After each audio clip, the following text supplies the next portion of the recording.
Hannah was a young girl, born and brought up in Bayelsa. She lived in a community that was known for thuggery and poverty. And her family wasn't any different from the other families who wallowed in poverty. Her mother was a mere bread seller and her father a mechanic. But despite her circumstances, Hannah was intelligent, hardworking, and decent, and above all, she was very pretty and fair to behold. One day, there was pandemonium in her community. A riot had broken out between neighboring communities as a result of funds donated by the British Society to the villages and had been siphoned by the chiefs and royal families. This made the men of the villages to rebel against their leaders. They took upon themselves weapons like cutlasses and hunting guns. During the riot, a lot of houses were burnt down, mostly those belonging to the chiefs. The villagers had had enough of their fair share of oppression and were fighting back. The royal family guards had fought back and a lot of villagers were injured. 8 people including 4 men, a woman and 3 children lost their lives during the clash.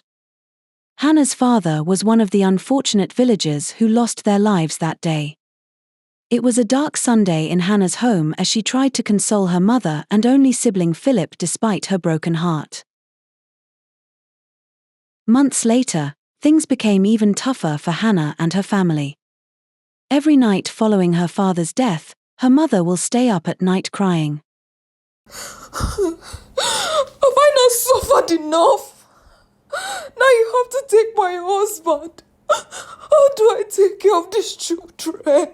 How do I pay their school fees? How do I pay the rent? God, please, do not put me to shame. Whenever Hannah hears her mother's lamentation, her heart will break even more.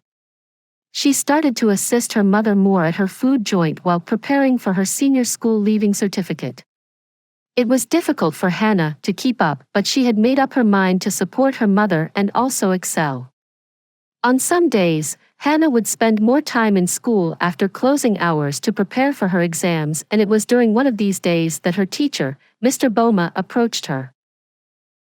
Mr. Boma is a married man who was the assistant principal and biology teacher of the secondary school Hannah attended. At first, he had seemed kind and generous.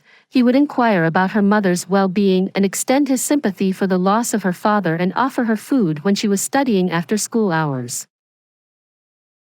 Hannah, are you still here? You are so hardworking and I like rewarding young girls like you. Here, have some biscuits. I know you must be hungry. Okay, sir. God bless you. All right, let me go home to my family. Make sure you don't stay here till dark. Mr. Boma would often check on Hannah, bringing biscuits, soda, or snacks for her. With gratitude, Hannah would accept the food items so as to allow what little they had at home last even longer for her mother and brother. She thanked Mr. Boma for his kindness and often wondered what she did to deserve such favor from him. Hannah would often think of how she could repay his kindness towards her. As her exams grew even closer, the living condition at her home was at its lowest. Her mother wasn't making much sales and hadn't been able to raise the money for her senior school leaving certificate registration form. Hannah had decided to take up menial jobs alongside her brother. They would go to people's farm to weed and harvest their crops, but still the proceeds were barely enough to feed and pay rent. One hot afternoon, Hannah and Philip had gone to weed an old woman's farm. While they were at it, Philip began to feel really hungry as he had only eaten the leftover of cocoyam porridge they made the previous day. He felt so tired and weak, so he decided to rest a little. Sister, please, I'm going to rest now. Going under the mango tree, I'm very tired and hungry. Okay, go have some rest. I will continue. Hopefully, we'll be able to finish this portion of the farm today. Hannah continued to work while her brother went over to sit under a mango tree. 10 minutes later, she heard a sharp cry from her brother. Hannah felt her heart racing as she rushed over to where he was. He was holding his left in pain and fear. What happened to you, Philip? Ow! Snake! A snake just bit me. Please help me. Oh my God.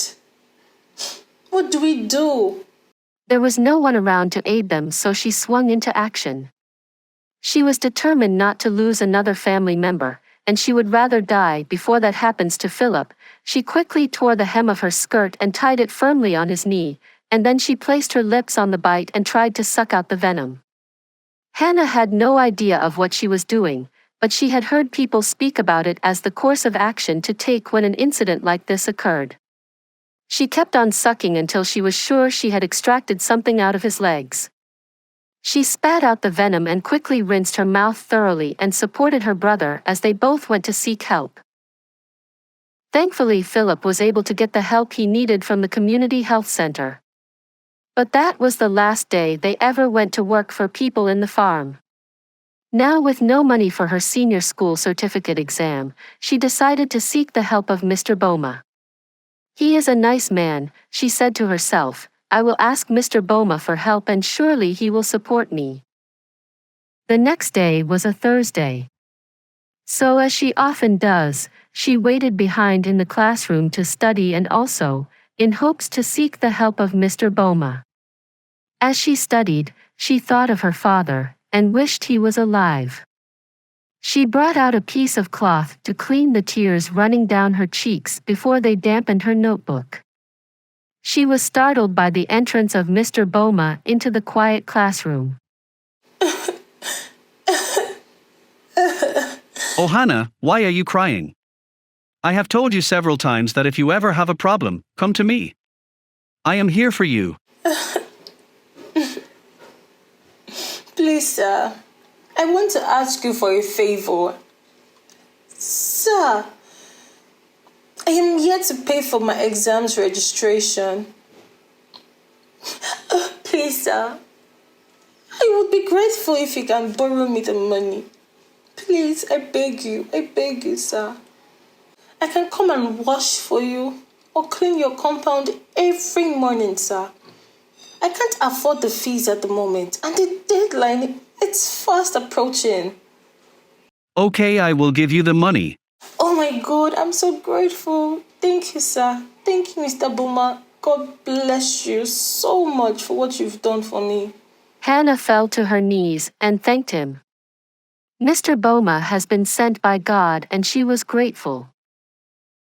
Mr. Boma rose to his feet and told her to come collect the money on Saturday by noon at his house, and then he left. Hannah was finally able to concentrate on her books for the first time in a couple of days, and her heart was filled with joy. Saturday came in a hurry and Hannah couldn't wait for noon so as to meet with Mr. Boma to collect the registration fee. She quickly wore her Sunday dress as she wanted to look her best and be presentable when she met with Mr. Boma's wife and children. Mr. Boma's compound was large with lots of plants and flowers. She heard my Boma was amongst the young boys who were taken overseas to serve the white man some decades ago, and now he was back home, well educated, and had decided to teach in the community school. She walked to the house and was invited in by the bold voice of Mr. Boma from within. Mr. Boma offered her a bottle of Fanta and some cookies, and soon he started to make advances at Hannah. He held on to her forcefully and placed his lips on her. Hannah tried to push him off, but Mr. Boma seemed to have the weight of a big rock. Suddenly, the door flew open. Mr. Boma's wife was standing by the door looking shocked and confused. Hey, what is happening here? Hannah tried to explain to her what had happened, but her voice was silenced by Mr. Boma. This silly girl came to seduce me, begging me to help her pass her exams. You silly prostitute, leave my home, shame on you. Shame on you. What a shameless girl, she is a husband snatcher, very silly girl. Hannah picked up her bag and hurried out of Mr. Boma's house. Her blouse was already missing some buttons. She tried to clench it as she hurried away, but Mrs. Boma followed her behind like a hound preying on a lamb. She kept shouting the words behind her. Prostitute, shameless girl. Hannah cried on her way home filled with shame, her heart shattered, Mrs. Boma had managed to gather a few women who taunted Hannah with hurtful words all through her walk home. Her mother had heard voices from afar and she peeked through her window to see what the chaos was all about. She was shocked to see a crowd of angry women chanting angrily behind her daughter Hannah. She picked up a wrapper from the bed and rushed out across the street to meet with her daughter. She placed the wrapper around her crying child as she hushed the women away.